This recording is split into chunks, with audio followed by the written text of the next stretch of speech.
Welcome, everyone.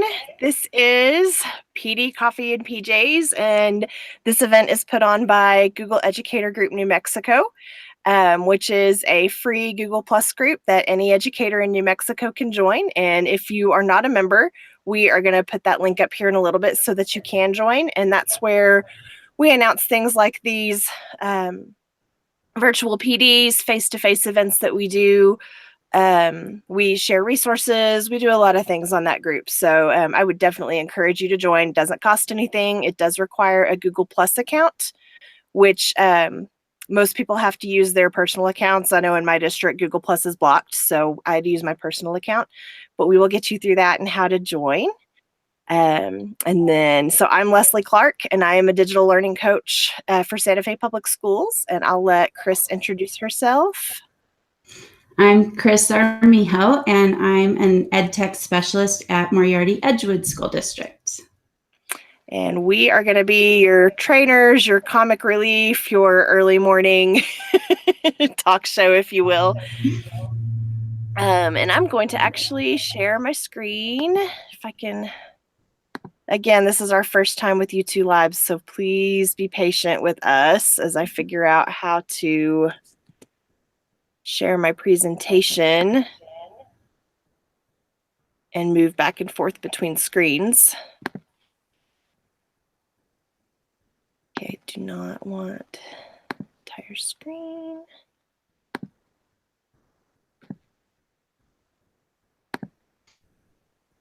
Okay, are we seeing the presentation? Yep. Okay, perfect. So the title of our presentation is Not Your Professor's Presentation. So we are going to talk about Google Slides and all of the things it can do besides just putting images and text and transitions, because you can do so much more with Google Slides than you can other than just build presentations. Again, here are Chris and I, your trainers. And if you want to get in touch with us regarding this presentation, you can email me at leslieclark@edtechrewired.com or get me on Twitter at edtechrewired. And then Chris's email is chris.armijo@edtechforward.com. And she is on Twitter at edtechforward. So that is how you can get a hold of us if you have questions after this is over. If you would open a tab on one of your devices and go to bit.ly/couch prizes and fill out that form, we are going to give away some prizes throughout this presentation. And you definitely want to sign up on there. And if you were invited by someone, sorry, it's early and I haven't had my coffee yet, be sure and put their name on there because they will get a second entry into the drawing for bringing somebody. So if you will get on and do that, I'll give you just a minute to pull that up before I advance my slide. We have some gift cards, and if your name is drawn, I'll email you and ask you if you'd rather have Apple or Google Play. And then we have some 3-month Pear Deck premium subscriptions to give away as well. So, Chris, do you want to pop that link into the chat so I can go ahead and go to the next slide?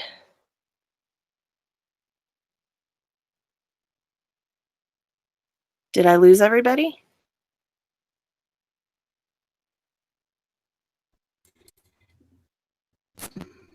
No, I'm sorry. I was muted because I think I was making noise, so I'm still here. I'm going to take care of that now. Okay, so I'm going to go on. Second, and I'll get that in there. Sorry, guys, that's funny because while we were practicing, I closed my tab by accident and I was just talking, couldn't figure out why she was not responding. So on the next slide, if you're not a GEG member, you can go to bit.ly/GEG-NM to join. And if you have a Google Plus account set up already, it should redirect you there. And all you have to do is click the Ask to Join link. And after this is over, Chris and I will approve you to join, or Colin may do it. And then there's also a link in there for what is GEG-New Mexico. And we'll put that in the chat as well if you just want more information on what it is. So Leslie, I am seeing that we do have a little glitch. I don't know if it's something that we can adjust in settings at some point, and it might not be something we can do this time, but learning curve for next time maybe. But it's not letting me put web URLs in the chat. So luckily it is a short URL. It's bit.ly. So if you want to register for couch prizes, it's just bit.ly/couch prizes. So yeah, it's not letting me put it in there. I'll try to do it in code in a minute, but prizes, let me figure out how I can do this in the chat and trick it.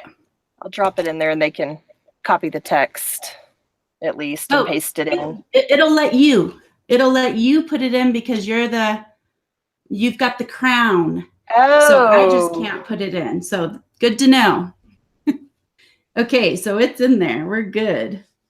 We are good. Okay, so we're ready to go on. Then you can also put those other GEG ones in there too if you want. I'll do that real quick.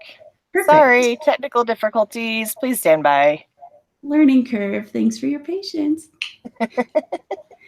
Okay. So is it okay if I present now? Sure. All right. So let me switch the screen share to me. And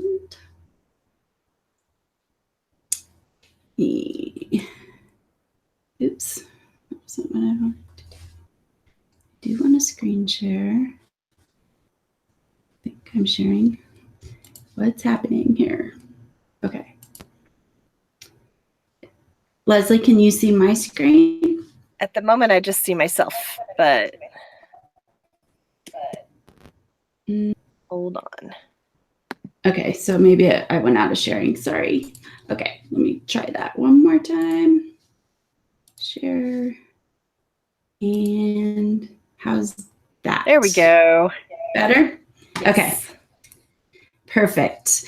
Okay, so we're going to go ahead and first we asked some questions ahead of time on registrations, and we did have a question about just what is Google Slides. So we're going to do a brief intro into just what Google Slides is real quick, and then get into the meat of everything and the really good stuff. So the first thing that might be helpful for you before we get started here is actually going up and pinning your tab. So if you don't know how to pin a tab, I'll show you how to do that real quick.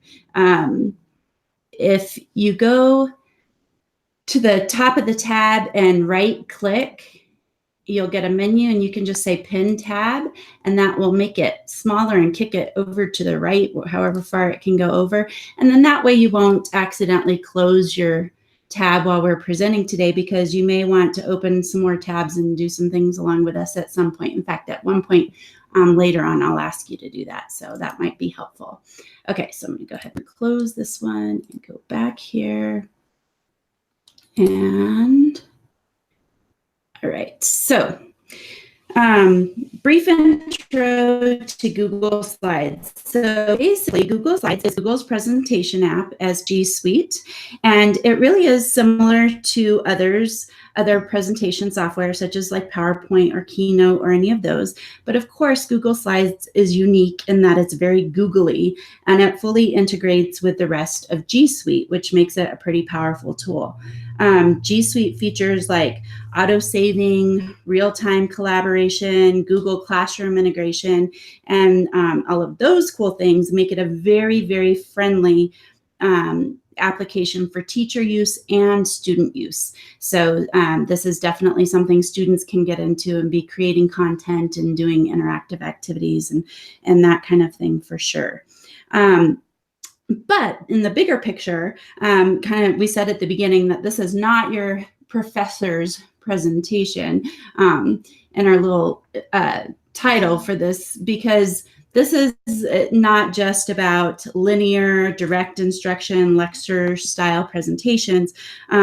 Google Slides can be used for so many different things. They can be used to create e-notebooks, hyperdocs, interactive center activities, formative assessments, and the list really just goes on and on. And so a lot of those things are things that Leslie will be sharing with you as we go, and I'll be sharing some of those things as well.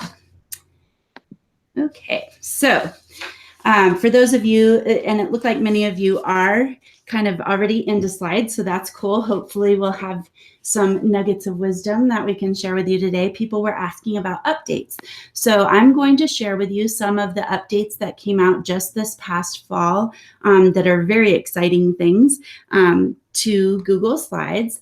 And so I'll be talking to you about updates that came out regarding grid view, diagrams, skipping slides when you're presenting, linking slides to slides in other slide decks that you might have so you don't have to maintain similar slides in several places, and then also how you can use Google Keep integration to capture your ideas and keep them together. And then I'm also going to share with you very, very exciting Google add-ons. The add-ons for Google Slides. Add-ons are something that have been available in Google Docs and Google Sheets for quite some time, but just this past September, they started adding add-ons to Google Slides. And add-ons really are third-party integrations that can help you do even more functionality and that kind of thing with the program. And I'm also going to share with you, this one isn't quite as new. This came out sometime last year in 2017, but it's a little bit older update, but it's one that I think goes unnoticed and unappreciated sometimes, and that's the Explore option. So I'm going to show you a few ways that you can use that to get some suggested slide layouts, and then also do some searching within there. So, okay, so let me go into where, well, somehow I have, there it is. Okay, so we're going to get started, just an example deck here. And actually, I don't want to be in present mode. I want it to be just like that. So I've started just a very basic slide deck here, and we're going to look at some of those updates that I was just sharing with you in reference to that. So the first thing that we're going to look at is inserting a diagram. So Google Slides has had this ability for some time now, a long time, forever, to put in images and charts. But in the fall, they also released the ability to put in diagrams. And so these are really helpful and very cool because they're slick looking, and you can do so many things with them. They have different types of diagrams that you can insert. They have grids, and when you open it up, you can see there's different ones already kind of pre-formatted for you, different styles, and you can also, like on these grids, they each have 3 levels, but you can increase the number of levels that you want it to have. And it defaults to kind of a wide variety of color schemes. But if your deck already has a particular color scheme in mind, you can change it, and it will automatically change all of them to that new color scheme so that you can add them in that way. So you have the grids. You have hierarchies, which are like organizational charts and flow charts and that kind of thing. And again, you can set the number of levels, change the color schemes. There's also timelines. There's some really cool ones here on this too. So if you're doing some kind of project management or something like that, you can choose some of these timelines to show that. Definitely timelines are something students can use for activities that they're doing and presentations that they make. There's also relationships and cycles. And again, on all of these, you can choose. It is a set limit. And if you want numbers other than what's here, you kind of have to do some custom work yourself, but you can kind of do that once the pieces are there. and you can change the color. So we're actually going to choose one real quick. That is a process. And we're going to choose this one. Oops, let me undo that real quick because I do want to make it a 4-step process. And I think I just want to change the color as well. So we'll choose that one now. Just double click it and it adds it to the deck. And it's as easy as that to insert the slide. So I'm going to say this is a 4-step process.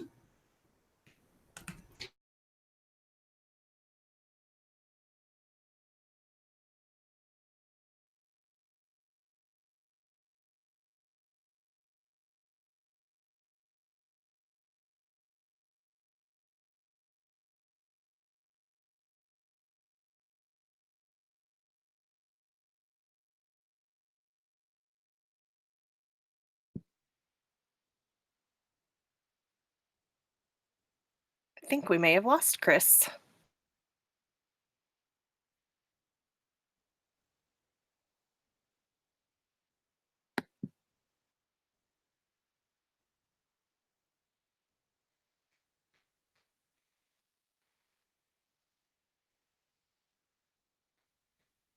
Okay, so since Chris has dropped off while we wait for her to get back on, I am just going to remind you to go to bit.ly/couch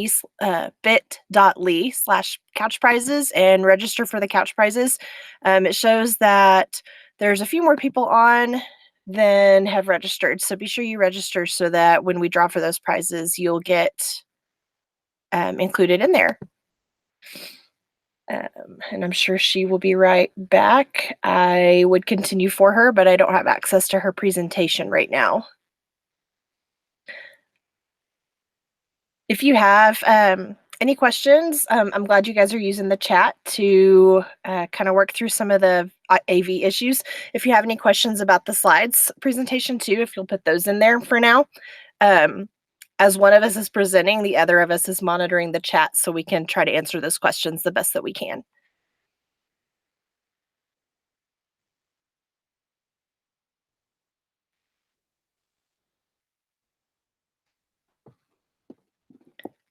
And I will definitely have music ready for next time in the event this happens again. I wonder if she even knows she's off. I'm going to shoot her a message real quick.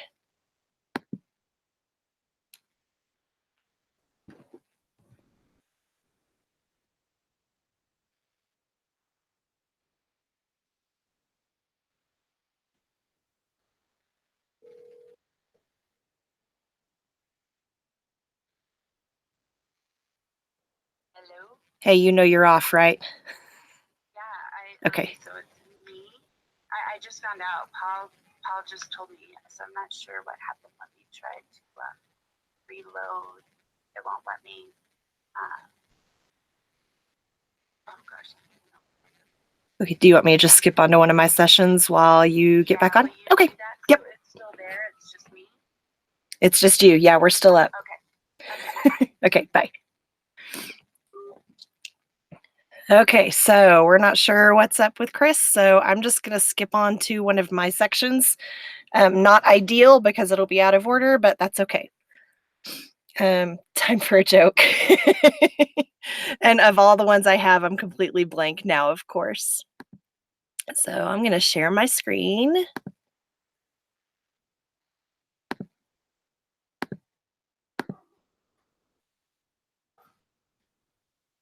Okay, and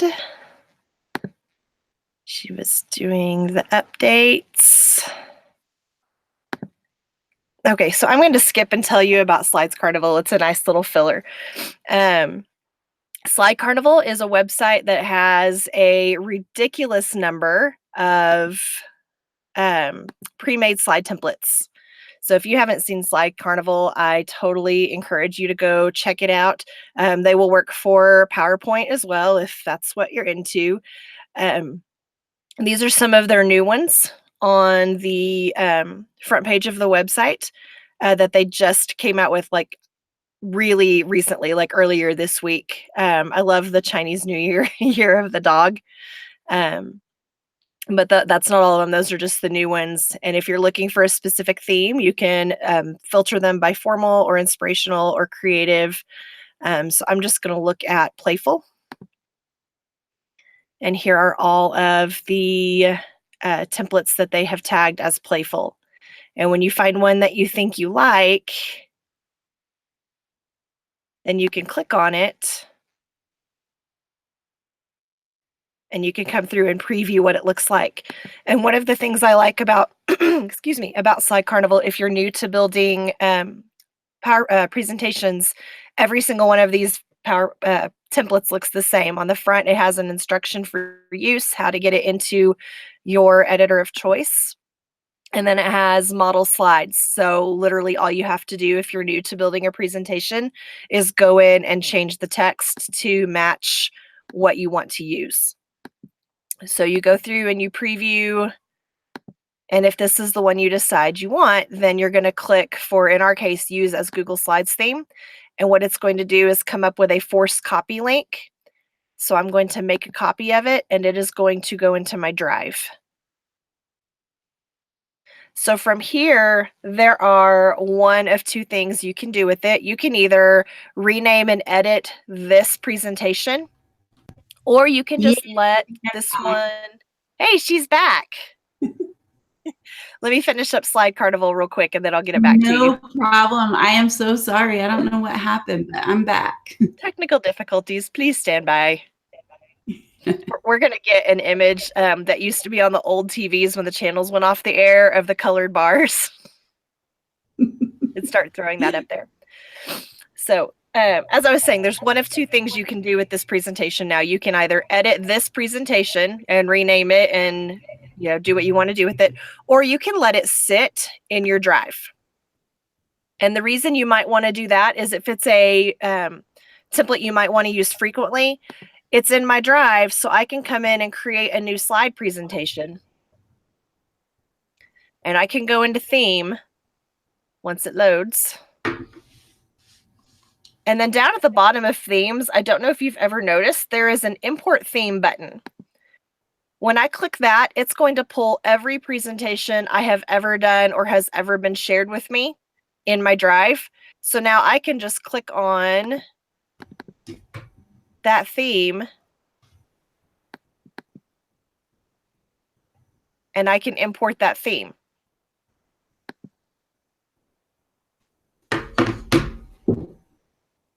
And here in a minute, it will pull that theme in to my presentation. It is normally much faster than that. Let me try again.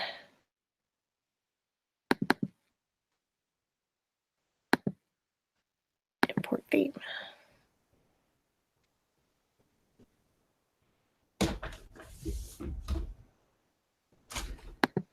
So now when I go to add my slides, if you'll look on the where I've clicked the arrow beside the add slides button, now you can see all of those theme slides and I can use them as I want to. So that would be a reason to just let that blank presentation sit in your drive, is then you can import it anytime you want instead of having to go back to Slide Carnival and download it every single time.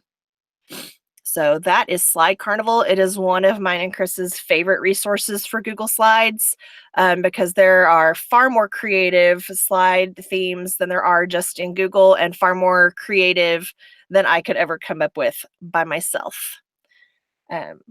So one thing I do want to note is at the end of the presentation, we're going to give you a copy of this presentation, and it does have all of the links to all of our resources in it, including the link to Slides Carnival. So I'm going to stop sharing and we'll hand it back to Chris so she can finish hers.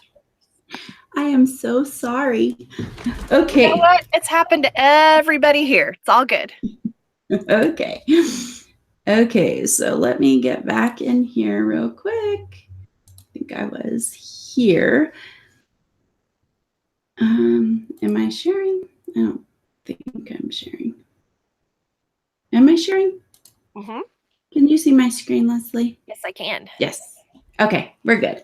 All right. So I think that I think we got the diagram in there before, and I think that's when we lost things, and I apologize for that. But so what I had done, I don't know if you did see this part, so I'm actually just going to redo it here. So what I had done is I was moving on to show how you can link slides to slides in other slide decks. So if you are doing a lot of slide decks and some of them are similar, but maybe they change just a little bit for different audiences. If you have like a master deck where you want to do all of your edits and changes and modifications, but then you want to have your other decks just linked to it so you don't have to make those changes everywhere, this can be a really helpful thing to do. So I'm going to switch to a deck I have that has just that one single slide we were looking at before things went haywire. And I'm just going to copy this slide and take it into this deck. I'm just going to paste it in there. And you'll notice when I do that, that it brings up this little menu and it asks me if I don't want to link it, I can just not link it and this will be its own independent thing and that'll be that. But if I do link it, then any change I make to the slide in the original deck will be reflected in this deck automatically. So I'm going to show you how that works. We're going to go ahead and link this slide. And if I go back to this other deck, and I make a change, instead of this being updates you should know, I'm going to make it updates you really should know about. And that will save automatically, of course. And if I come back to this deck, I see that this is linked to a slide in another presentation, and I can just say to update it. I can also open the original deck or I can unlink the slide, but if I update it, takes it just a second, but now you'll see it automatically reflects that update from the other slide. So that's a cool feature. And another cool little thing that they did, if you're like me, I am to the point where I'm keeping track of so many things in Keep that I can't live without Google Keep. So another update that they made is under the tool menu, you can go to tools and you can open up your Keep notepad. And let's say there's something that you have going on over here that you want to turn into a slide. So what I'm going to do is I'm going to open a new slide and I'm just going to pick, oh, it brought over my, oh, I'm in the wrong one. That's why.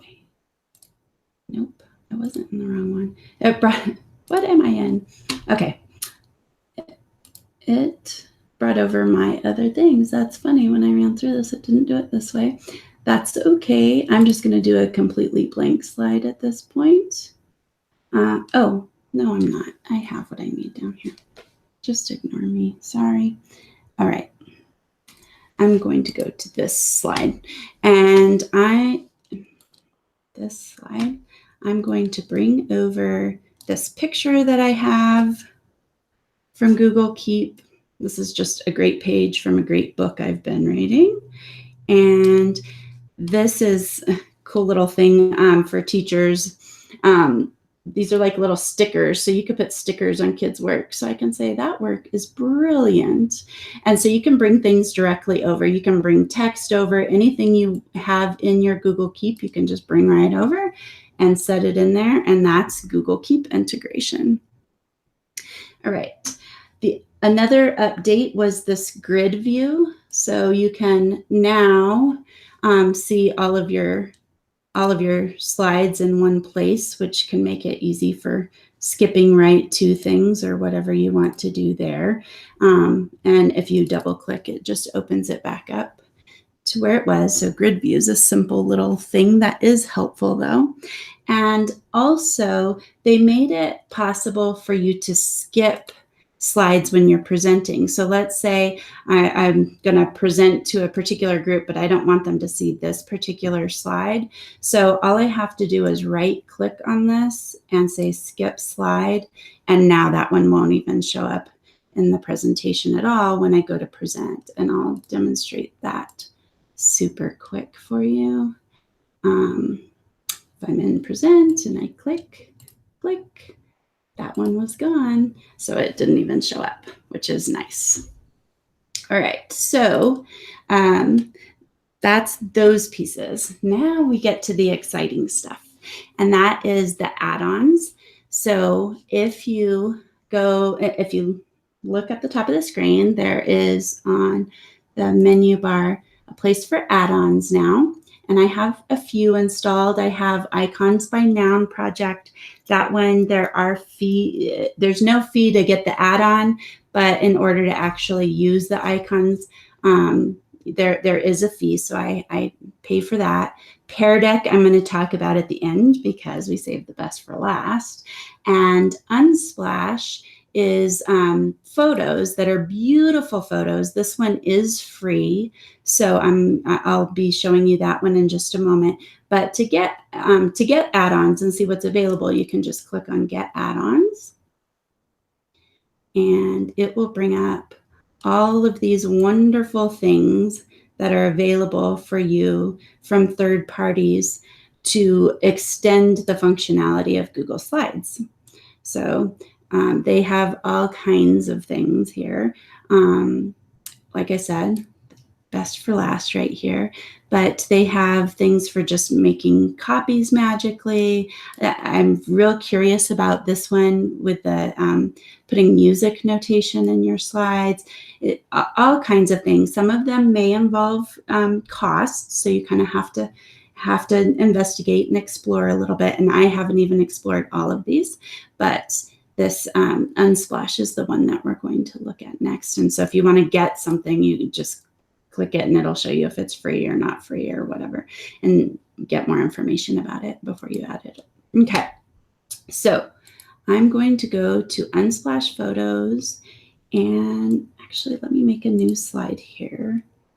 Go to, I think I'm going to do a title only slide and go back into Unsplash. Insert an Unsplash photo.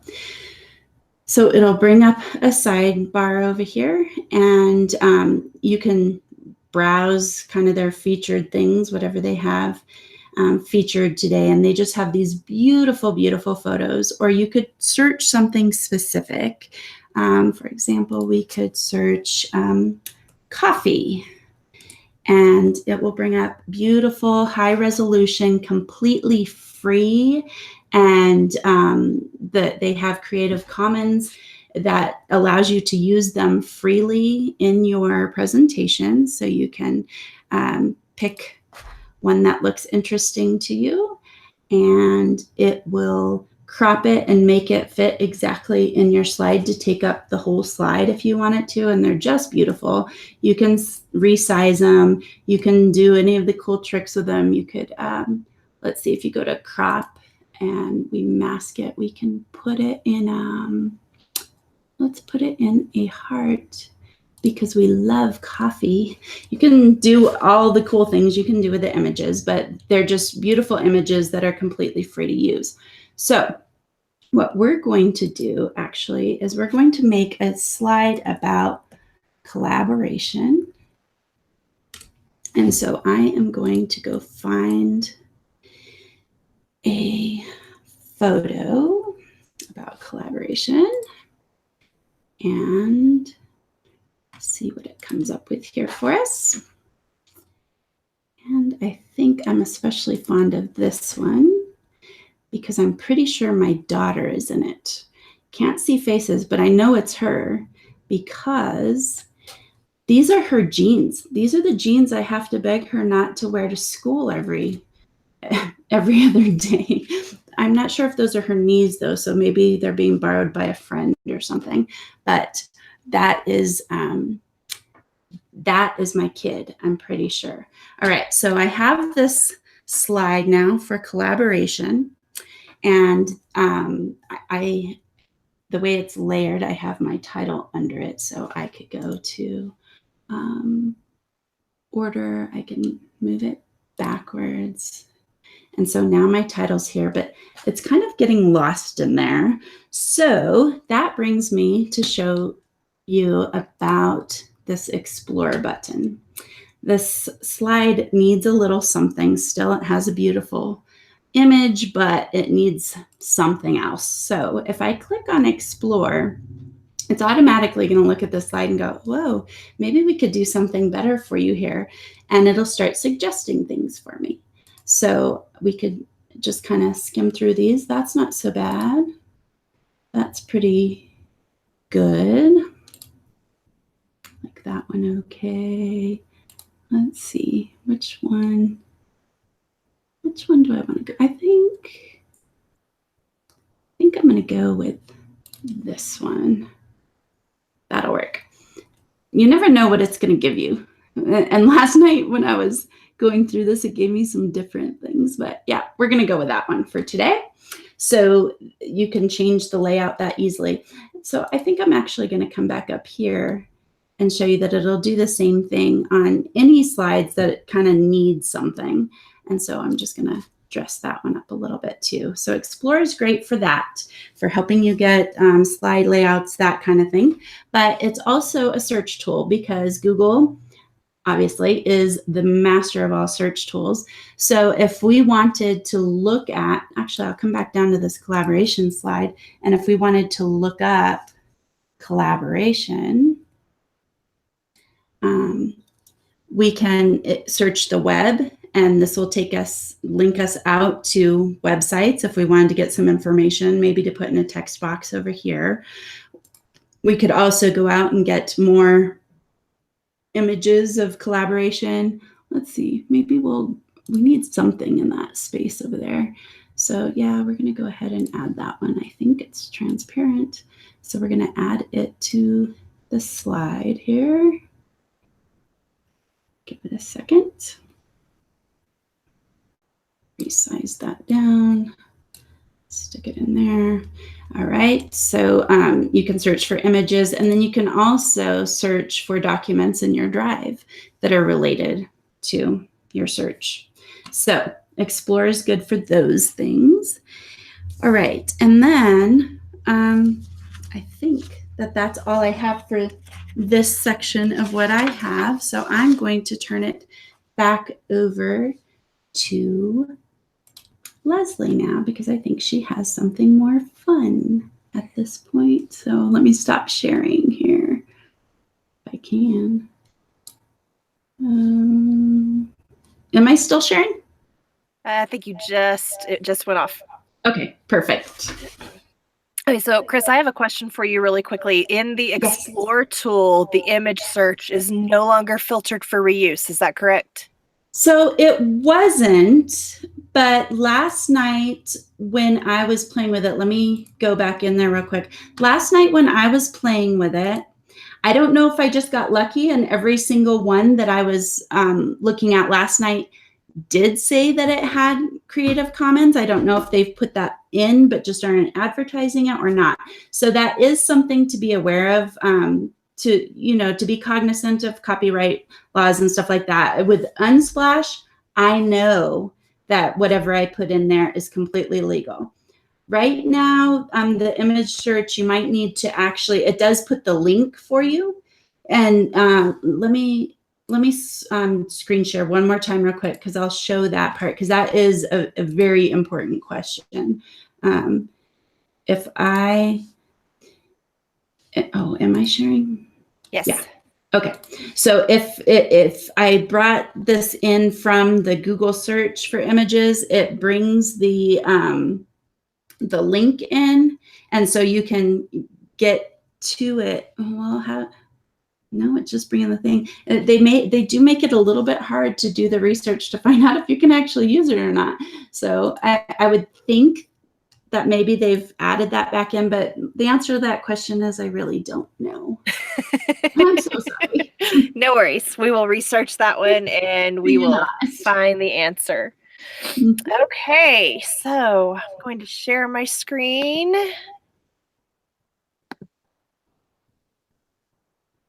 And I'm going to go to draw for a couple of gift cards. And these are going to be $10 gift cards. And again, if I draw your name, I will email you and ask, or you could just email me. You don't have to wait for me. Let me know whether you would prefer Apple or Google Play. And I'm going to use Ninja Name Picker. And I'm just going to very quickly show you how to use this because it's so cool. I am going to go into my spreadsheet where everybody registered, and I'm going to copy your names. Going to go to Ninja Name Picker. Going to add, well, I'm going to delete these because I don't think Tolkien wants a gift card. Paste your names in, and then I'm going to click go. So I'm going to draw for 2 gift cards. And I'm going to make myself a little note here. So we're going to click go. And the first gift card goes to Amy Meyenberg. So Amy, if you'll shoot me an email and let me know if you'd rather have Google or Apple. And I'm going to remove actually, yeah, I'm going to remove Amy from the list. If we need to, I can add everybody back in if we run out of names because there's not as many people here as I had hoped. And the second gift card for this round will go to Sarah Valenzuela. I'm going to write you down. Okay, when we're done, if I haven't heard from you, I will shoot you an email and ask if you'd rather have Google or Apple. But again, you do not have to wait to hear from me to do that. So that is namepickerninja.com. Super easy to use if you need a random name picker in your class to elicit responses. Okay, so we're going to go back to our presentation. Figure out where we are. Okay, so we drew for our couch prize. I'm going to take a minute and make sure everybody gets to see my GIF because I was real proud of it last night. You guys that know me know that I almost can't communicate without a GIF or a meme. We did Slides Carnival, so we're going to go into Drive Slides. This is a Chrome extension. It was designed by Matt Miller of Ditch That Textbook and Alice Keeler of Teacher Tech. And if you're not familiar with those two, write their names down and go and Google them because they are absolutely amazing. Alice Keeler has 5 kids and travels and speaks and trains, and she codes for fun. So she's kind of an idol of mine, but she and Matt got together and wrote the code for this extension. So I'm going to show you how to use it.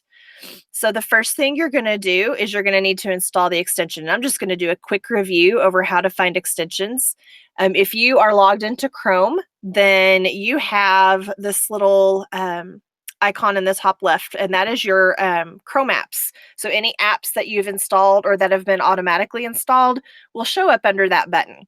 And the app we're going to go to is the Chrome Web Store. You can also go to the URL bar and just search Chrome Web Store, and it's usually the first link. And I'm going to search the store for Drive Slides. And this one by Matt Miller and Alice Keeler is the one you want. And it will have a blue button here that says Add to Chrome. I've already added it, so that's why I don't see that. But you just add it and click OK, and it'll be there. And right now, it's right here. And it's grayed out right now because I'm not on a page where I can use Drive Slides. But what I'm going to do is I'm going to go into my Drive, and I'm going to go find my folder where I put images. These, for my particular purpose, these were screenshots that I took. I make a lot of training documents with images, and so these are just screenshots I actually took for how to use Drive Slides. This could be a collection of pictures from a lesson that you want to document. This could be pictures your kids have taken to document the learning process, and now you want them to build a portfolio where they retell that process. Any kind of photos you want. You just put them into a folder in Drive. So my photos are in a folder called Screenshots. So now you'll see this little extension has lit up because I can use it. If you're drinking your coffee, put it down because you might spew it. I'm going to click Drive Slides. And it takes just a minute. You'll see it just created, it was real fast, but it created a slide presentation for me. And it is dropping all of my screenshots onto slides, one screenshot per slide. So now I can come in, I can resize these, I can mark them up, and I can add little annotations so that I can call attention to different parts of my pictures. I can do whatever I want with these slides, but it saved me from having to go in and add those images one at a time. So that's simple. You put your images in a folder, you open that folder, you click dry slides, and it's done. One of my favorite tools for making tutorial documents, because then I can come through here and I can type instructions,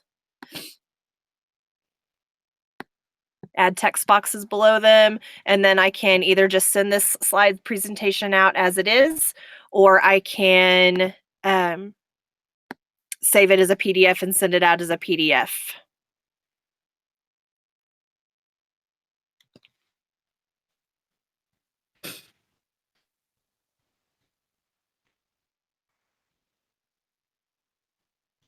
Oops. That is Drive Slides. Extremely quick, extremely easy. From here, I could use the Explore tab to have it help me format my slides, which is awesome because I have told Chris multiple times as we go through, as we've been planning this process, that I am completely lousy at all things graphic and design related. So the Explore tool to format my slides is just amazing to me. It's worth my weight in gold. I weigh more than Explore does, so it's worth my weight in gold. So that is Drive Slides. Let's see. Where did our presentation go? Did I close it by accident? This is what happens, guys. I end up with like 15 million tabs open and then I can't find anything. I did, I closed it. Chris, can you tell me what's next?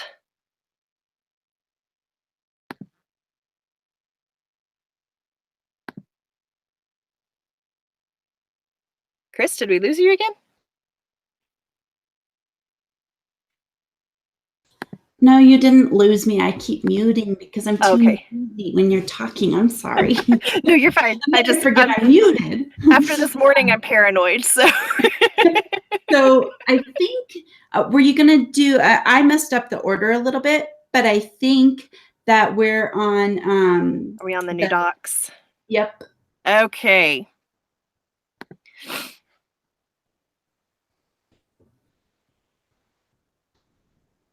Or did I get out of order? Where did my new docs slide go? It should be down. Oh, okay. It's Q&A for back channeling. Okay. Oh, sorry. Okay. Oh, that's okay. Guys, thank you for hanging with us. You guys are awesome. Okay, so the next thing I want to share with you is the Q&A feature for back channeling. And so if you've been putting your questions in the chat feature on YouTube, I'm actually going to have you switch to Q&A. This is a feature that you turn on in the presentation settings. So I'm going to do that now. Up here where it says present, I'm going to switch to presenter view. And I've never done this on a Hangout, so please be patient with me. So presentation view, it actually creates two screens. One is intended to be on your laptop, and the other one with your actual presentation is intended to be on your screen. So this is where it's going to get a little tricky. And I'm going to start a new presentation, and it's going to generate this link. And I don't need to write it down because it's going to put it at the top of the presentation. It's on, so that means I'm going to be prepared to collect questions. And hold on, because we're in Hangouts, I'm lost. I've got to find, there we go. Okay, so now on my presentation, this is what you would see on my screen. I have this link at the top where you can go to post your questions. Hi, baby. You also You see my glove? I see your glove. Can you go find Daddy, please? Mommy's working. But where my glove? I don't know where your other glove is, honey. You'll have to go ask Daddy, okay? Can you say hi? You're on camera. Go find Daddy. Have him help you find your glove, okay, baby? Well, then you have to sit here quietly and let me work, okay? So I now have a partner. This is Mason. He's my baby boy, and now he's going to run away. Everyone needs a little break for cuteness, right? Okay. So you can go to this link at the top and put my glove. And you will see, I'm going to go to a new tab so you can see, if you're not there, what it looks like.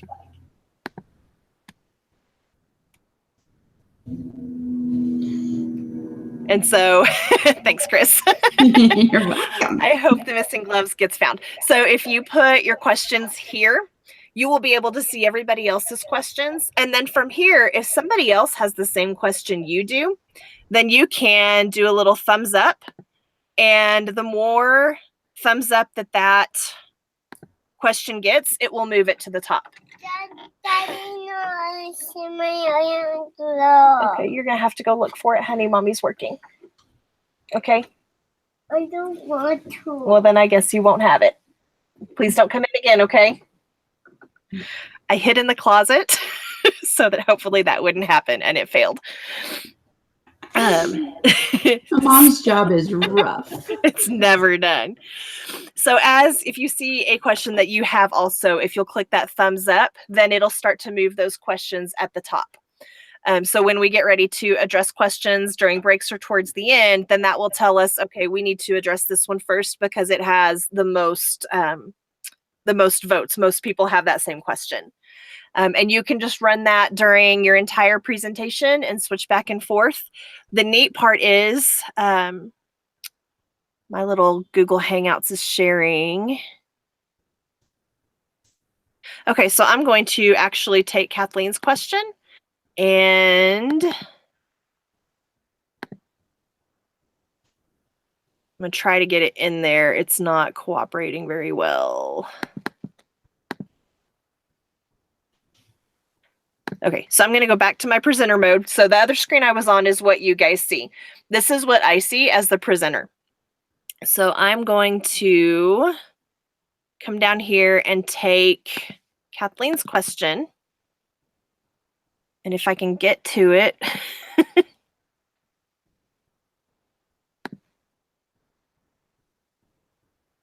I'm going to click present. And I'm going to go back to my presentation. And now Kathleen's question is actually a question in my presentation.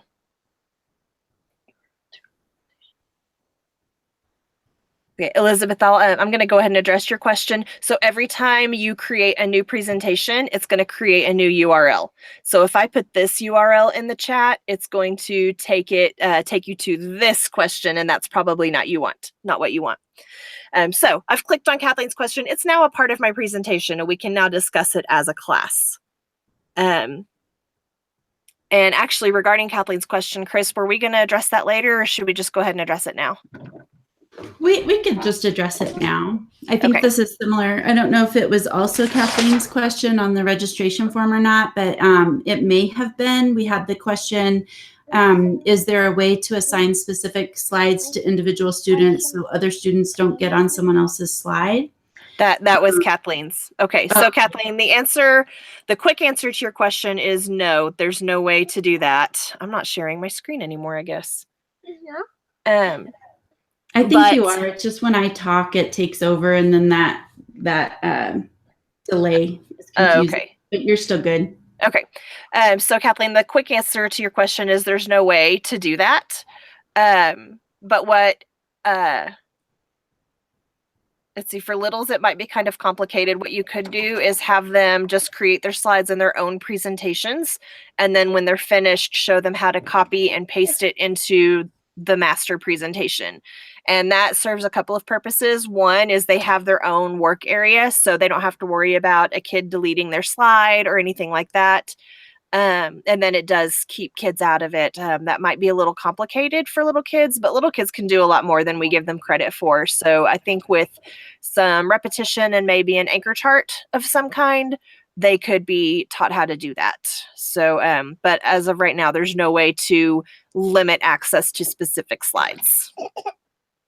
The other thing that might be helpful in that situation is that linking slides too. So if they're real little and you haven't yet trained them, because I do agree with Leslie that littles can do all kinds of things, but if they haven't been trained yet to do that cut and paste, you could set up the slides ahead of time and with sharing permissions and that kind of thing, have blank slides set up for them and have them linked into your master slide so that as they make those changes, it will be reflected in your master deck. Would be another kind of workaround. It's kind of work heavy for the teacher setting that up, but sometimes when we're setting things up for littles, there is a little bit more involved. So. Okay, so I'm going to go back to presenter mode, make sure there's not any. Okay, Elizabeth, how do you get to the question link? It's, I think you found it already. You said in the chat you've got it. Okay, so no more questions right now. Keep adding your questions. I'm going to keep that up for the rest of the presentation. So as other questions on other topics come up, feel free to stick them in there, although someone may have to remind me to check it because sometimes I do forget it's there. I'll try to go back and forth between that one and the chat on YouTube. Okay. We've got like command center going here. I know, we need a whole other person just to monitor our questions. Okay, so the next thing I want to show you is formatting your documents in slides instead of docs. If I have any kind of formatting I need to do in a document, I don't use docs anymore. I use slides. Slides are easier to customize. If I want a text box in the top left corner, slides is going to let me put the text box in the top left corner, where docs does not let me do that. They are easier to make interactive because you can put text boxes and assign a text box to each kid so they're not typing on top of each other. If you've ever had to try to collaborate on a document simultaneously, and if there's not a table in there for people to type in, then you know it's really difficult because people are typing on top of each other. There are more options in slides. I love to annotate my images with shapes and with arrows and lines and text boxes, and it's just flat easier to do in Google Slides. And then slides just gives more ways for kids to collaborate and interact with the content. So I'm going to switch over to this example of a document that was created in slides. This was created by a teacher named Leslie Weeks in Canyon, Texas, called Casting Your Vision, that she did for a Cast Your Vision training. But what I really want to focus on is what she did in slides. And what I want to show you, the first thing she did, and I'm going to go back to my blank one over here to show you how to do that. She goes to File, and you're going to go to Page Setup. And under your options, for this particular activity, we're not making a presentation, we're making a handout. So we're going to go to Custom, and I'm going to change this. I want it portrait. So I want my width to be 8.5, and I want my height to be 11, a standard sheet of paper. So if I do want to print this, I can, and it's going to look really nice on the piece of paper. And that's going to reorient my slide to look like a piece of paper. So from here, I can do whatever I want to create my handout. And I'm going to go back to Leslie Weeks, Leslie Justice. I'm sorry, I don't know where I got Leslie Weeks from. I'm going to zoom in a little bit so you can actually see. It's not letting me zoom. View, zoom. There we go. So she has a text box here that she wants people to type in. She has another text box. She's changed the border of her text box to these cute little dots because that's what we do as teachers. Everything has to be cute. She's got three text boxes that are different, or two text boxes and a table that are all different sizes that are right next to each other, and then a fourth one and a fifth one. I don't know how much you guys spend, how much time you spend making handouts in docs. This is darn near impossible to do in docs. And then on her second page that prints on the back, she has more text box, and you can add images in here, and you can just put them anywhere you want.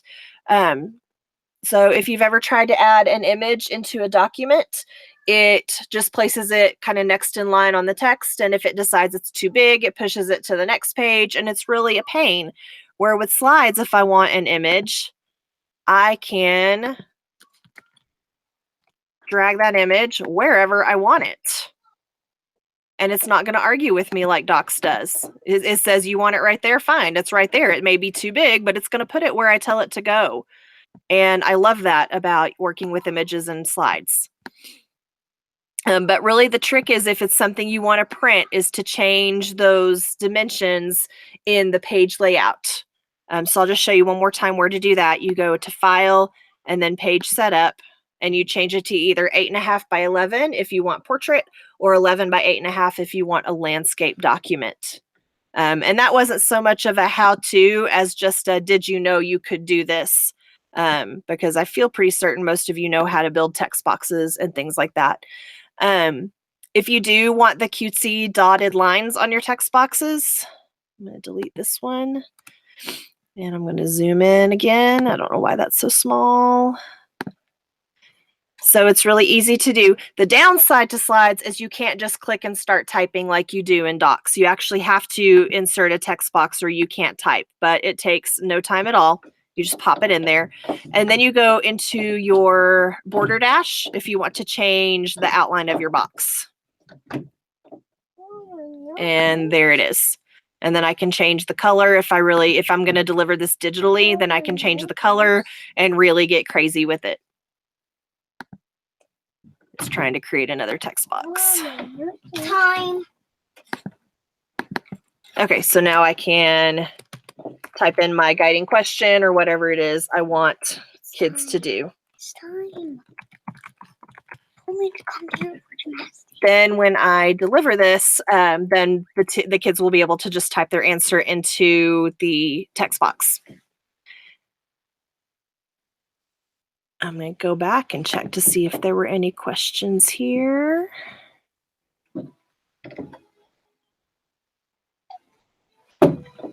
Ow! Okay, so I'm checking the Q&A. Elizabeth, I don't know if it says in your chat that you got a hold of the link, but and I keep leaving the presentation, but that link to ask the questions is just at the top. And when you go into presenter mode and you turn, it will automatically generate that link for you, and then you just turn it off and on. So if I were to click this button and turn it off, you would not be able to pose questions anymore. And then when I turn it on, then it will allow you to. So I hope I'm understanding your question and I'm answering it.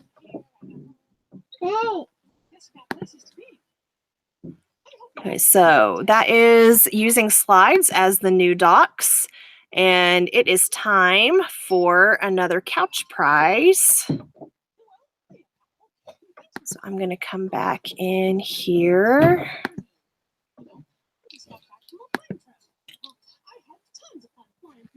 And I now have two partners helping me. This one's not nearly so shy. So I'm going to go back to my Name Ninja, and this is going to be for 2 more gift cards. So we're going to click go. Oh, it lost my, oh no, I didn't. There they are. And the next gift card goes to Lynn Wazalewski. So let me know, or I'll email you later and ask which one you want. And we're going to give away one more. And the next gift card goes to Jessica York. All right, guys. Thanks for sticking with us as we figure all of this out. You too. And I just realized I wasn't sharing my screen for that, but I promise that's what those names said. Wow. All right. Okay, Okay, so Katie Grace. I think now we're going into master slides. Is that Yes, master right? slides is correct. So I'm going to mute my stuff and get rid of my ankle biters here. Okay. And let's go in there then. Okay, so master slides is actually a great follow-up to slides as the new docs, because you'll see something similar to what Leslie was just showing you with that awesome handout as we go through this, but there's even some pieces to that that'll make even those master handouts even easier to work with if you're using master slides. So the masters are another one of those things actually that have been there forever. And if you're familiar with them and you use them, then you probably love them. But if you're like me, I went years and years and years working in presentation software and never really even realizing the beauty or the value of what that was. I would just, I would stick text boxes in and change the font and make things look the way I wanted them to look. But once I figured out how valuable master slides are, it makes things so much even easier to make some global changes and keep things consistent across the board, and gives you lots of other liberties as you go. So I'm not going to get too deep into the master slides, but just enough to make you dangerous and actually probably to make your life a little bit easier. So master slides can be used to create custom and consistent formatting in your slides so that you don't have to recreate it or do this cut and paste stuff all throughout to get things to look the same in your presentation and in your deck. You can also make your own layout designs and templates with the master slides so that if there's something that's similar that you're doing over and over, you can get those created and have them available to use in other presentations.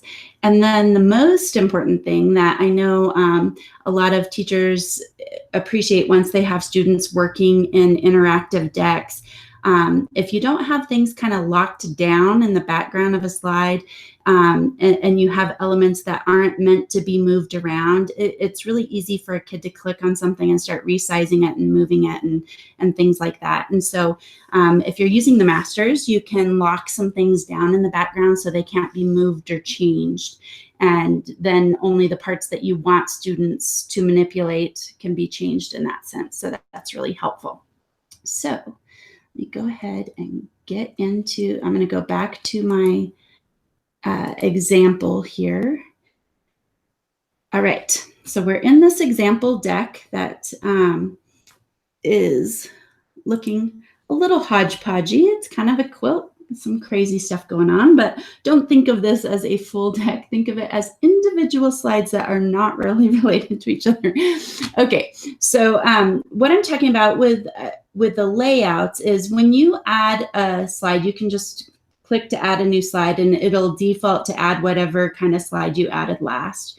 But if you use the little drop down, you can choose different layouts, and depending on what your theme is, you have different options of how you want that slide to look. So you can do that there. You can also change the layout of existing slides. So this slide, if I come over here and click layout, you can see that this slide is chosen to be this custom layout right here. But if you remember, I started originally just with this title slide that looked like that. So you can change things around. Let me make it even something different now. What happens if I do this? So that changes it up. So if you decide you need it to be a different layout, you can change it easily that way. I'm going to go ahead and get it back to that for right now. And the way where these layouts come from is the master. And so in order to get to the master, you go to View and then Master. And so all of those layouts that I was just showing you live here. So this is your master slide at the top here. And then it still shows you your deck over on the side, but these are all of the different master layouts that you had to choose from in that deck. So here's where you can start changing things to make it more consistent. If you had a different theme, all of the masters here would be different. The theme that this slide deck is currently on is called Simple Light, and this is the master slide. So any change that I make on this slide in particular is going to make global changes throughout my deck, as long as I don't already have other custom formatting things applied to it. So, for example, all of the fonts in this Simple Light theme are just set to Arial. And so if I wanted to say, well, Arial is really not that interesting to look at, I could change the fonts, and I'll make my title, my master title fonts. I'm going to choose this Frederica the Great font. And then I'm also going to change it on the body text, like all the rest of the text in the whole deck. I'm going to change that to this Proxima Nova. Now on this, you'll see that it has all these levels. This would be if you were going to have 9 levels of bullets in a slide. I would highly suggest that if you have 9 levels of bullets in a slide, you probably need to be doing something different. So you do have to change it on each bullet independently. So I usually only go down about 4 levels. I don't worry about 5 through 9 because I'm never going to use that many levels anyway. So it kind of doesn't matter if I change them or not. So I'm just going to go down the first 4 levels and change that font to be this Proxima Nova or whatever it was called there. I think that's what it was. And you'll see that it changed that on every single master layout now that I have. Those fonts were changed. And in addition to that, it changed it in my deck as well. Now on this one, it looks terrible because this already had some formatting to make it bold. So I'm just going to take that bold off because I'd rather it look like that. But it changed that title to the font throughout the entire deck. Except for this slide, it did not, because remember this slide is linked to a different presentation. So those changes will not be applied here because the formatting for this slide comes from that other deck. And actually, we don't really need this slide in here anymore, so I'm just going to delete it. Okay, so, but you can see it changed it everywhere else throughout the deck. So things are looking a little bit better already. And that kept it consistent. I didn't have to go slide by slide and change those fonts or whatever, which made that a simple, easy change right off the bat. Love that. That's usually where I start when I start making a deck. So changing the font. The other thing that you can do is you can change and make independent changes just to your masters or to the layouts as well. So let's say on a slide that is the title and body. Right now, this title is on the original master layout is justified to the left, but maybe I would want that title to always be centered. So I could center it. And I could also change the background color. Maybe on this particular layout, I want the background to be a different color. So I could go in and change it maybe to, we'll pick this kind of teal green there for slides that use this particular layout. And I could even add images here. I can do anything I want. So let's say that I wanted to put in kind of like a logo or something that I wanted to show up every time this particular slide came up. And so I'm going to go grab a picture of slippers. I should have one coming up here in a recent because we're doing this PD and PJs today.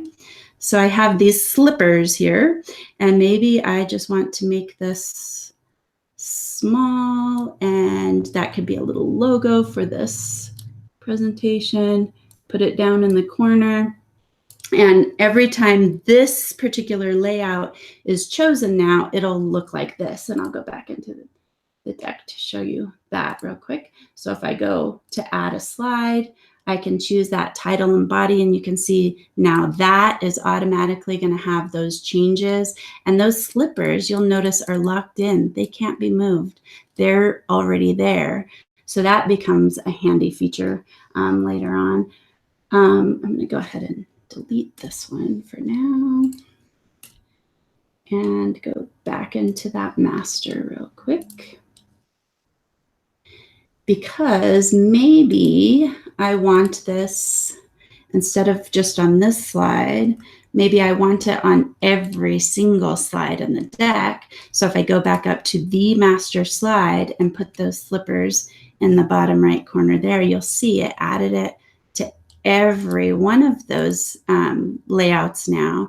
And it also, well, it didn't add it to every single one of them. It didn't add it to this one because this was a custom layout. And this one, I think I have something overlapping or something anyway, but it added those slippers to most of them, as you can tell. So if I go back into the master, I can look and see why it didn't put it on those, and I can also make it show up on those as well. So yeah, I think that when I did the unsplash thing, there's something layered over that one oh no, that's that one. Yeah, on the unsplash one, there's something layered over those, that image is over the background. That's why on that one, but I could make those slippers show up on this one as well. That one came from a custom layout. So anyway, you can manipulate that however you want it. And so if I'm adding images, I could be adding text boxes. I could make things say whatever I want them to say on particular, either by the layout or by the master itself. I can make global sweeping changes by making the changes to the master, or I could go in layout by layout to make those changes, which is kind of a cool thing to be able to do. The other thing is I'm not limited just to the layouts that are here for me in the master. I can actually create my very own layouts. And so let's say that I have a vocabulary. I have a vocabulary slide that I want to put in. So I can add a new layout. It's going to put it right there. And I have some images. I'm going to go ahead and rename this. I'm going to call it primary vocabulary template. And I have an image that I want to put as the background on this one. Actually, before I do that, let me just take this out. I don't need that title screen on this one. So I'm going to go back to the background, and I'm going to choose an image that I have on Drive. I think it's in my recent too, maybe, hopefully. Yep, right here. So I can choose an image to be my background. And so now I have this template that is set up that will have boxes that can't be moved and words that can't be moved and clicked on once I'm in or once I have students working. So if I want them to complete a graphic organizer, it's very simple to do. I can insert text box, and when you're in the slide, you can actually put placeholders. So I can do a title placeholder here, and that's going to use the font that I've selected. I can center that. And for this particular one, oh wait, actually I'm going to do that just a little bit different. Sorry. I'm going to, on this one, the teacher would be assigning a vocabulary word. So I'm going to put a word in here. I think I'm going to put skyscraper. And this is not formatted, so I'm going to have to format it myself. So I'm going to go ahead and pick this font. I'm going to make it bigger. Maybe center it. Oh, I didn't make it very big. Let me go 30. Okay, so I got my word in there. Can get it kind of squared up and centered. In fact, I might even change the color on this one to make it stand out a little more. Make it bold. Oh no, that's ugly. Okay. But I can also put placeholders for where I want students to be able to type. So if I go here, now I want a body text placeholder. This is probably going to freak you out a little bit, but don't let it, because it's going to be cool. So I want students to be able to have a text box there to type in. It did this crazy thing with the bullets. Don't worry about that. They're not really going to be there. I'm going to add another one here so that they can put synonyms or examples of that word. And then I'm going to put another one down here. It looks really messy, I know, on this master. Oh, I have to select it first. It looks really messy on the master layout itself, but that is not how it's going to look for the students at all. So I've created this template now. If I go back into my presentation, I can say I'm going to put it here maybe. And I just have to pick that layout. And so this is my skyscraper thing. They can't change the word, but it tells them to click here to add text, and they can be trained to go out and search for a picture of a skyscraper. Of course, they can just go to explore, or they can go to search for an image. Either way, images. And they can grab a skyscraper to put in there. Oops, there we go. Size it down. Oh, look, it came out a good size, actually. They can put their picture in, they can type definition, they can do synonyms, examples, and a sentence. And maybe in the master, I maybe should have called it skyscraper vocab or whatever, since this one actually is always going to say skyscraper. Because I locked that one down that way. So that is a way to make your own template right off the bat. Okay, so if let's talk a little bit more. That's one option. I locked down these elements by using a background for that particular layout. But let's say I'm going to go ahead and go to this slide now, because I have something special in mind for this. Let's say that I want to make an interactive activity where students are going to sort some shapes. And so there is another way to do it without already having an image. I can go in. I'm just going to add a table here with 4 cells. And here I'm going to make this one say examples. And this one's going to be non-examples. And this is kind of actually a cool little graphic organizer to have handy for things like this. I'm just going to get this kind of squared up a little bit here. I want this to be longer. Okay, so I have this table now. Oh, didn't want that one pulled down. Okay, oops. I want to get this just right for a particular reason. We'll have it go there. Okay, so now, actually, because I'm picky, I'm going to center those super fast. Okay, so I have this table now. I created it in my regular slide, but I am going to just cut it now. I'm just going to cut that table, and I'm going to go back to my masters, and I'm going to create another layout. And let's see, did it stick it in there for me? Right here, I think. Nope. Okay, let me try again. Let's put it at the bottom. So putting it at all. I'm just going to do it here for now. I don't need this one. So if I get rid of this guy. Oh, wait. No, that isn't what I want to do. Ignore. What have I done? Oh, no, this is the one I want. I'm going to get rid of this for a minute, these text boxes, and I'm just going to use this one for now. I'm going to paste that table in there.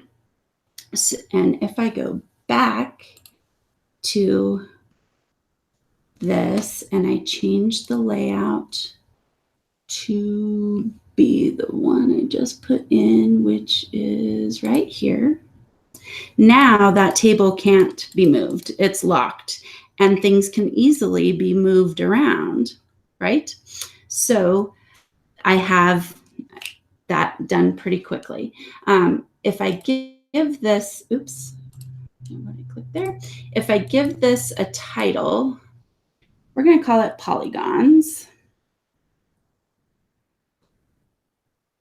And I think I'd like for that to be centered also. Now students know where to put things. Polygons, by definition, are enclosed figures made up of line segments. So they can move the things that are examples into the example side and the non-examples into the non-examples side. And there you have formative assessment. If you've assigned this in Google Classroom and every kid has their own copy, they can turn this in and you can see if they know what polygons are. So that is locking things down. I'm going to show you one example real quick of a first grade teacher in our district created a template with things locked down. This is Mrs. Goodson, first grade teacher at South Mountain Elementary. Last year, she and I worked together to come up with a way for students to demonstrate being able to publish their writing using digital tools. And so she had students, parents email pictures of their grocery carts, and students worked in Google Slides. This was set up for first graders to do. They put in their pictures of the grocery carts, and then they had some instructions. This was her exemplar, her model of what they needed to do when she explained it, but their slides were set up for them.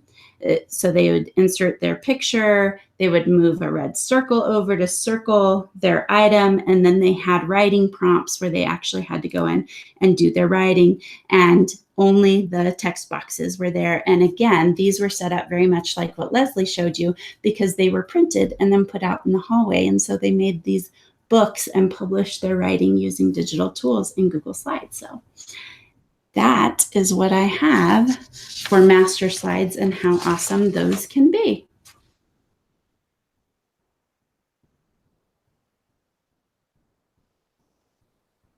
And I think, Leslie, we are ready to move on to the next. Oh, wait, I am still the next thing? Or are we? Yes. Are we doing what? Do we have Pear Deck next, or are there more prizes? Nope, we have Pear Deck, and then we have best practices for collaboration, and then I've kind of made an executive decision on the last prize giveaway. So, okay, perfect. So okay. yeah, just these last two things. Pear Deck best practices will be pretty quick, and we have Pear Deck, and then we'll be done for the morning. So yeah, thanks to you guys who've stuck with us this entire time, and yeah, we're just about done. Okay, yes, we are. So I'm going to stop sharing just for a second because I want to make sure that everybody saw my shirt. Like, I'm Pear Deck crazy. So this is like, I'm very excited. All right. The nerd is coming out more than normal. Let me share my screen again because we're going to lovely quilt of a presentation that I've started here. And we are just going to turn this into a Pear Deck now. Can you see my screen? Yes. Hang on, I'm working on muting myself again so that. Perfect. Okay. So here is this presentation that we've been working on, and we are actually going to turn it into a Pear Deck now. So I already have Pear Deck installed, of course, because I use it crazy. All right. So if you open the Pear Deck add-on, it brings up the sidebar. And everything that you ever wanted in your whole life is right here. Actually, I forgot. I want to share a short video with you first.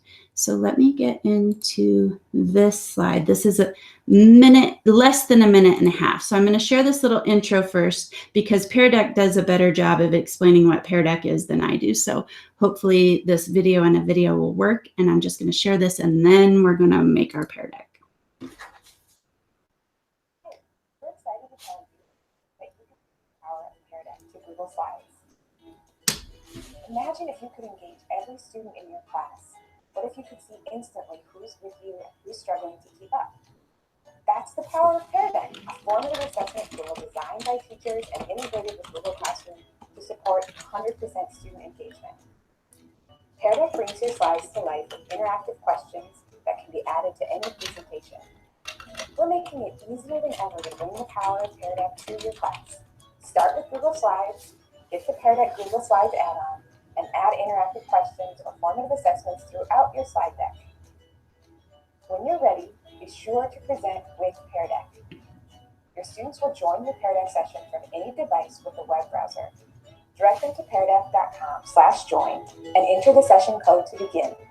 As you advance your slides, students will be prompted to answer your questions and their answers will appear on your teacher dashboard in real time. Answers can be displayed anonymously on the classroom projector. So instead of worrying about getting the right answer and feeling silly in front of peers, your students are putting ideas out there in a safe, anonymous way, discussing and learning from each other. And that's just the beginning of what you can do with Pear Deck and Google Slides. 100% student engagement is just a deck away. Yay! Okay, so that is Pear Deck. And now we're going to make this into an interactive presentation. So first thing I want to show you is this sidebar.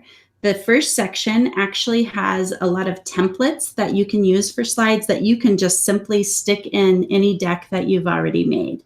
So anything that you choose from this little template gallery is already coded and everything to be interactive, and you can just stick it in and leave it just like it is, or you could change elements of it if you need to suit your purposes. So you can see they have some kind of like, what do you already know? These are beginning of lessons, so kind of that background knowledge, kind of sparking interest in the lesson kind of thing. They also have some templates for during the lesson that you can put in. And I think I'm going to stick one of these in, actually. We're going to do a multiple choice slide. And if I just click it, it starts building it. There is some little coding and things like that that happens in the background. It stuck it up here, but I'm actually going to move it down here. And then okay, so we have one already in there. It's going to be a true false question. It's multiple choice, and that will be in our deck, which we'll play with here in a minute. And then we're going to make some of the slides that we've already created into interactive questions. So I'm going to take this diagram slide, for example. And I can turn slides I've already made into things. So I'm going to make this a multiple choice question. And I can put the options of what the answers are going to be. These are going to be numbers 2, 4, 6, 8. And then it changes that. When it does that, covered up my bunnies here, but it puts this bar across so that I know that this is a slide that I've made interactive, and it kind of gives students some instructions about what they need to do there. There are some little tricks. This do not remove thing, this is important.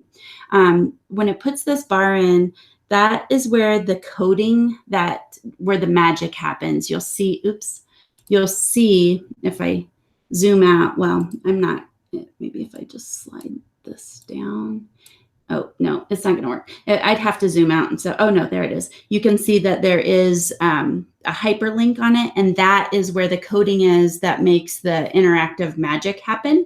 So you do not want to get rid of that bar. But it is kind of weird that it has this message on it not to remove the bar and so forth. So you can either pull it off of the slide, off of the canvas so it doesn't show up, or you can create a rectangle of the same color of gray to kind of cover that up in the corner if you want to. But you don't want to get rid of it entirely because then it won't be interactive anymore. So Hey, Chris, that's, pardon? could you just crop that in from the right so that that's not there?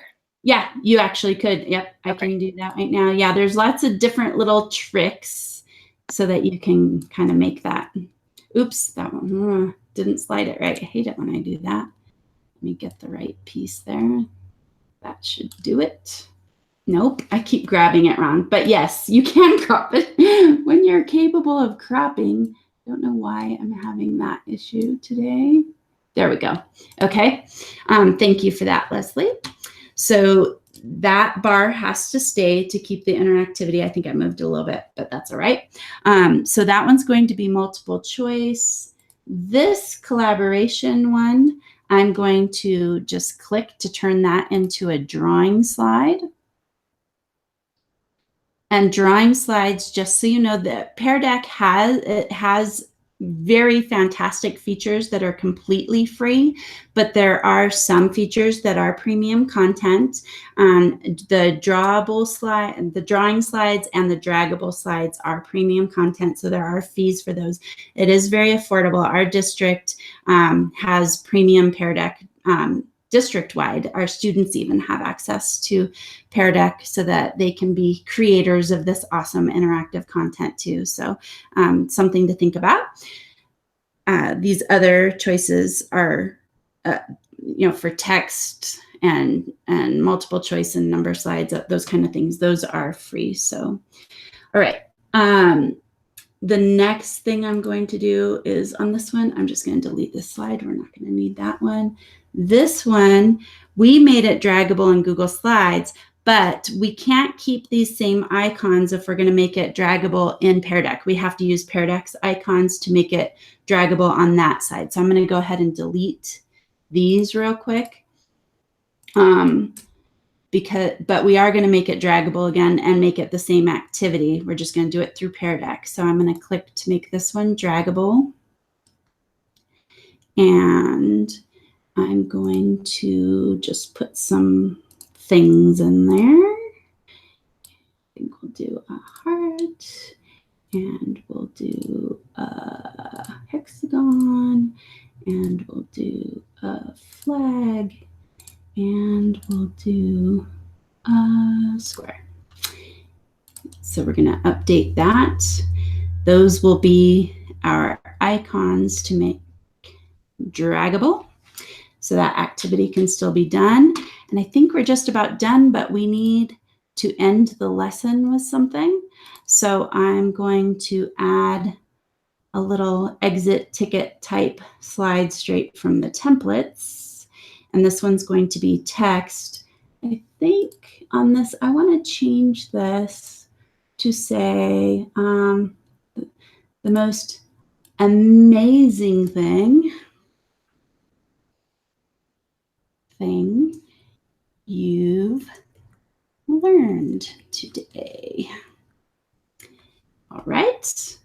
And we are done. So make sure that your tab is pinned for the presentation, but you can go ahead and open a new tab and go to joinpd.com while this is making, and you can actually join this Pear Deck presentation as a student. It's building it in the background now, straight from our Google Drive and Google Slides. And yes, you're going to go all the way to a new tab and go to joinpd.com. It looks like Leslie's put the link there in the chat for you. And we should get a code here in just a moment takes it just a little bit of time. If you have a lot of slides and they're really graphically intensive, it can take a while to do this, but it normally is less than a few minutes. Though today, because the pressure's on, it's probably going to take longer. That's how things work for Chris sometimes. Hence being kicked off the internet when we got started here this morning. It's all working out though. We're getting there. It's initializing, still loading. Okay, looks like we're about to have a code. There we go. So that is going to be our code. I'm going to join on a different screen as well. We have YPJIZ, young pears jump insincere zebras. We'll ask you how you're feeling, and I'll wait to see some folks get logged in, and we will go to town here in a second. In the meantime, I'm going to also open my dashboard here and over here, I think, as well. Looks like we have 5 in. All right. Okay, so I'm going to go ahead and get started with the deck. If you're still logging in, that's okay. You'll still be able to. And let's see what we can do here. Okay, so we're going to go ahead and get started. So the first slide was just an inactive slide. So introducing the lesson. Here's this beautiful deck we made today. It's kind of not that beautiful, but it works. Okay, so here I have a question for you. I don't know what happened with the text there on one of those. It kind of shifted some things around. It looked like you know what? I bet I did that when I was messing with things. So sorry that I made it ugly. But the multiple choice question here, the question is, how many steps are in this process? So if you could go ahead and answer that question for me. How many steps are in this process? And I can, here's where you may want to be able to toggle back after you've answered. You can toggle back to the presentation and see I'm displaying the answers so far. So we have 6 students and everybody answered 4, and there are 4 steps. So nice job, everyone. Good.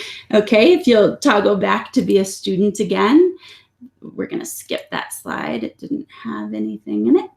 This one on collaboration.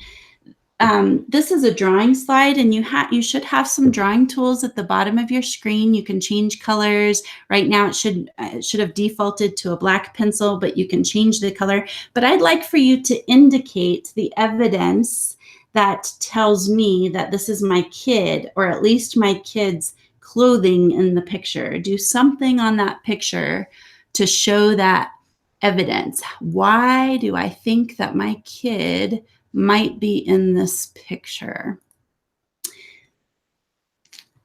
You can experiment a little there, and we'll look at this one too. All right, that was kind of silly. I'm going to go ahead and show you how I can display student answers here.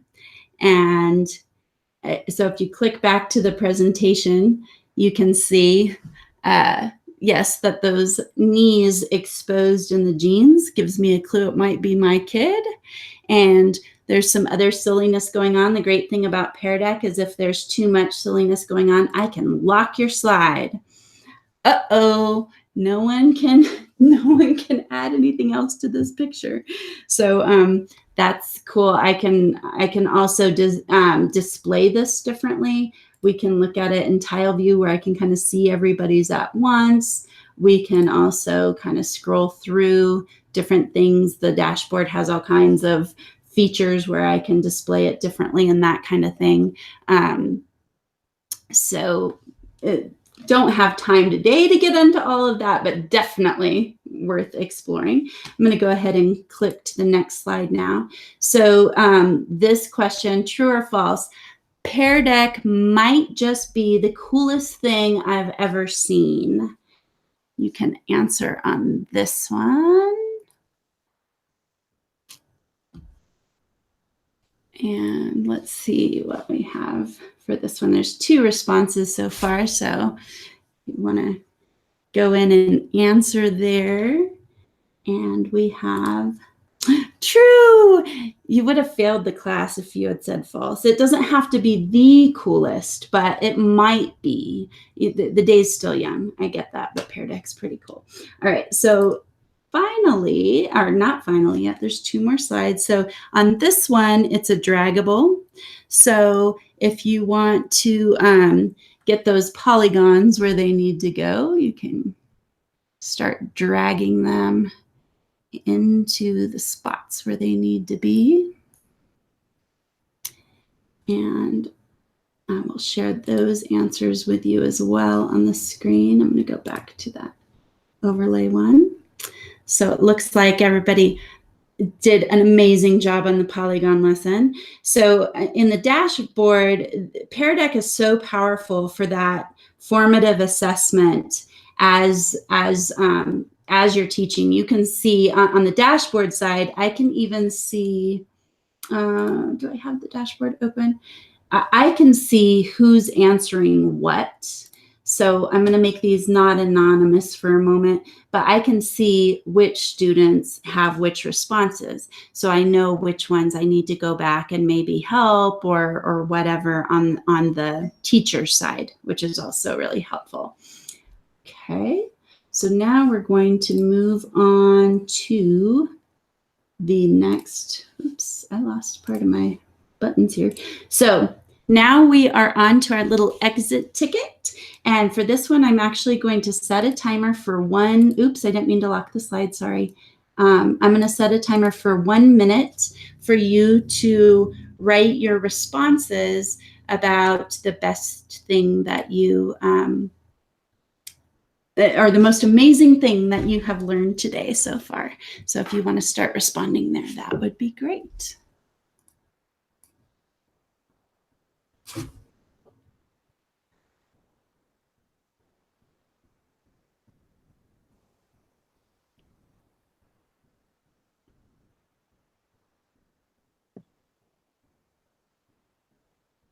I like that they don't have to click a submit button or anything. I know with the clickers that I used to use in my classroom, they would put their answer in and then forget to click submit, and I wouldn't be able to go on. Oh, yeah, it is helpful that they don't have to click save or anything. If they go back and delete on the dashboard side, just so you know, on the teacher dashboard side, you can see that responses have been deleted, but they can change their answers or whatever, and you have some indication that changes were made. They can also, if you do hit enter, then you can add more responses and that kind of thing. So good. And it looks like our time is up on the timer. Sorry if you were still typing, because I know that there were so many amazing things that you wanted to share, but these are some of the things that were shared so far. So master slides in Pear Deck, awesome. Slideshot is a thing. Yes, it is. And that's a thing I need to start experimenting more with because I've not used that yet. Master slides change everything. Don't be afraid of them. Experiment, play with them. And Google Slides are fun. Google Slides are the bomb diggity. That is the best app in all of G Suite. Well, at least most days. Some days I find some other things extremely helpful too. Google Drive is pretty amazing. They all are, but Google Slides are just so versatile. You can do so many different things with them. It is not just presentation software by any stretch of the imagination. And there's so many things kids can do with them. It's like a creativity station, right, Leslie? She might be muted. Sorry, I was muted.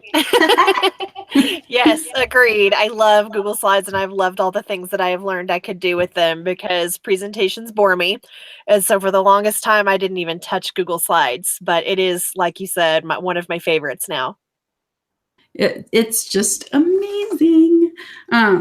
Okay, so I am done with the Pear Deck part. If we want to carry on, do you want me to stop sharing now and we'll switch back to you and we can kind of trade off there? Sure. Okay.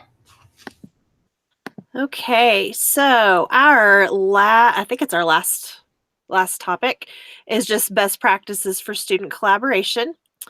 And I need to share, come back, share.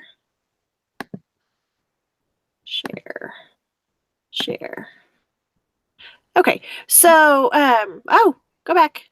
No. Ah! Okay.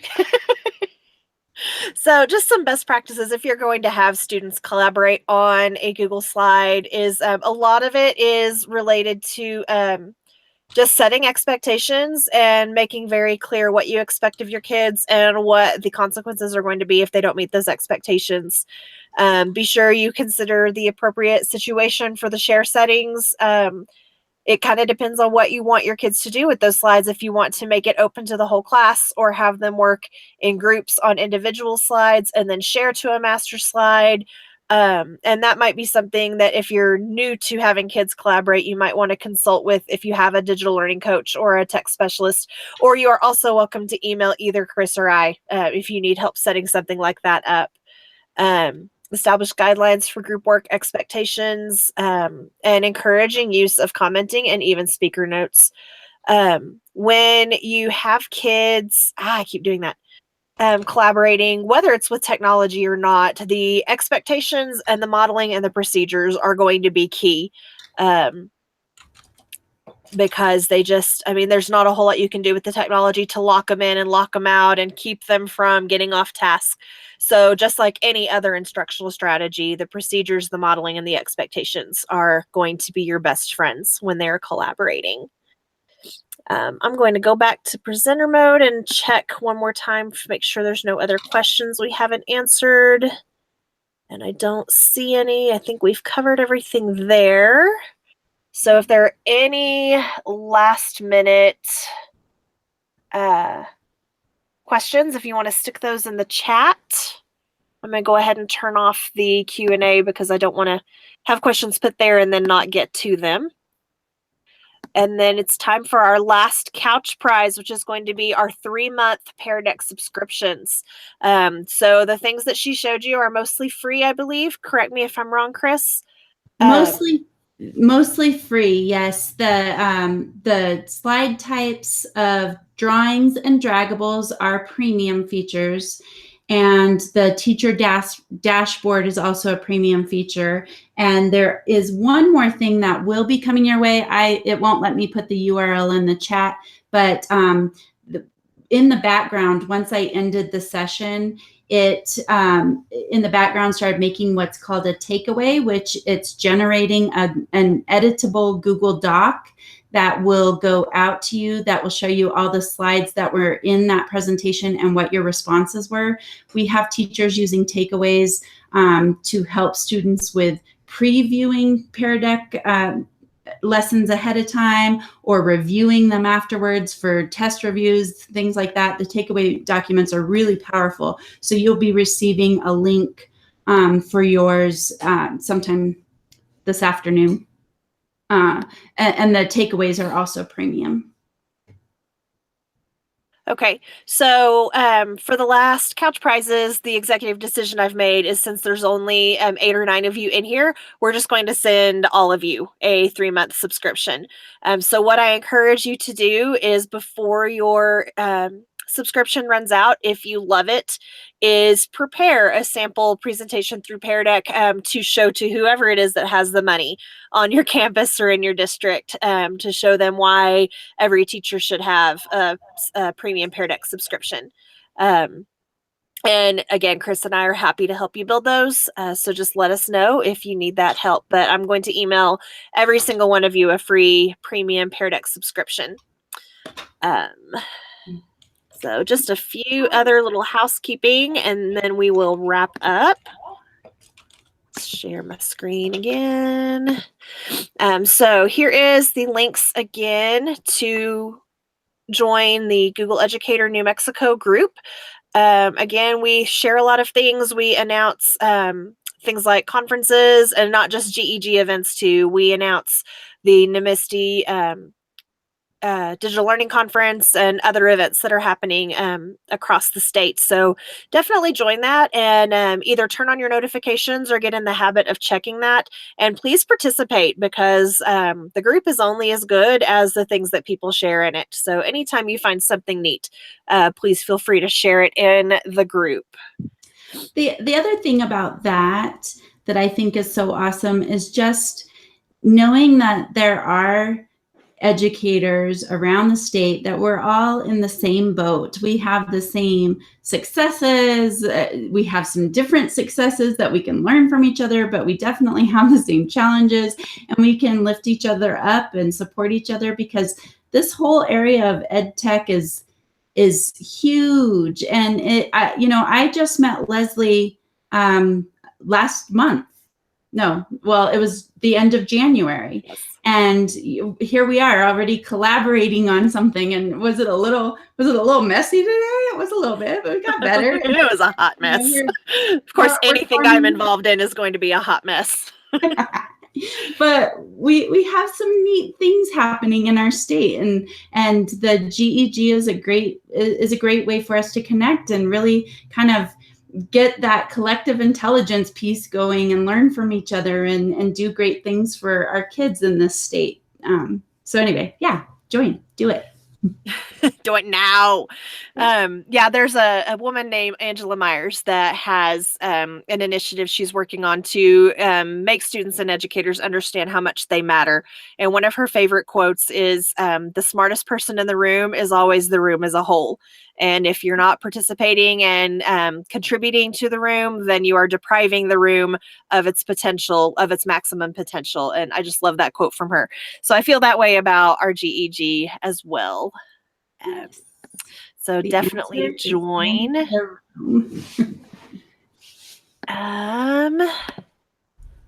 So I'm going to email you a forced copy link for this presentation, and you will have all of these links, plus a few extra little tidbits. Honestly, Chris and I could have gone all day on this. When she talked about nerding out over Pear Deck, we are spending Saturday morning doing PD. I don't think the fact that we're nerds escaped anybody. But there are two links I put in here for from Alice Keeler and from Matt Miller on other things you can do with slides. Poll Everywhere. If you are a Poll Everywhere user, there is a Chrome extension that makes it work with slides that I just discovered last night that I'm nerding out over, but I didn't have time to prepare a piece about that. And then the Color Pick Eyedropper is another extension that allows you to steal the colors from anywhere on the screen and put it into your custom color palette to then use that color. And I use that all of the time when I'm trying to get colors to match different aspects of my presentations or my graphics. So those links are there. It looks like Chris has included her example deck for you. There's links to the Drive slide extension and to Slide Carnival. And there's the link to the slide deck, which isn't going to help you if you don't have the slide deck, but I will email that to you. I just put the link in the chat as well. Oh, you're awesome. I figured, I didn't figure out. Paul helped me figure out how I can get them in there. So, well, and when we're done, we're going to figure out why I didn't make you a moderator. I got to figure out how to do that. That's all right. So you'll get all of those resources. I actually turned off the Q&A link, but if you have any questions, you can drop those in the chat. I'll probably hang out a little more after we finish up. And here's our contact information. If y'all wouldn't mind, I failed to do a feedback survey. So if in the comments to the video, if you would just put what you liked about today's PD and very gently things we could do to improve. We are more fragile than we look. But I do want to know how we could do to make this better. This was our first one. And also suggestions for if we do another one, what topics you would like to see. So if you will put that in the comments, we would really appreciate that feedback.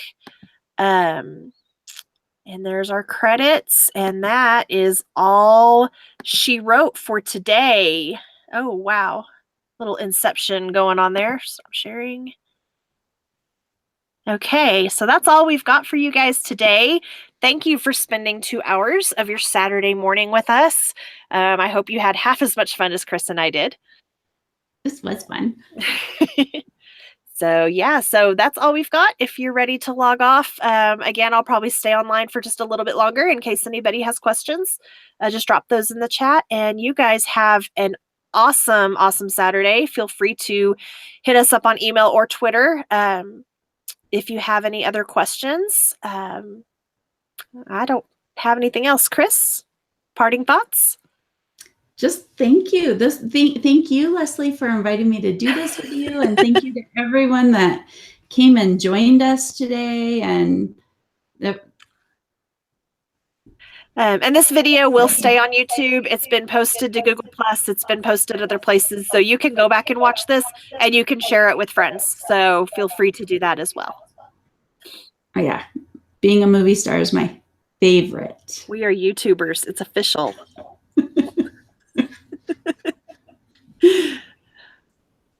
All right. So thanks again, guys. Have a great day. We'll hang out for questions.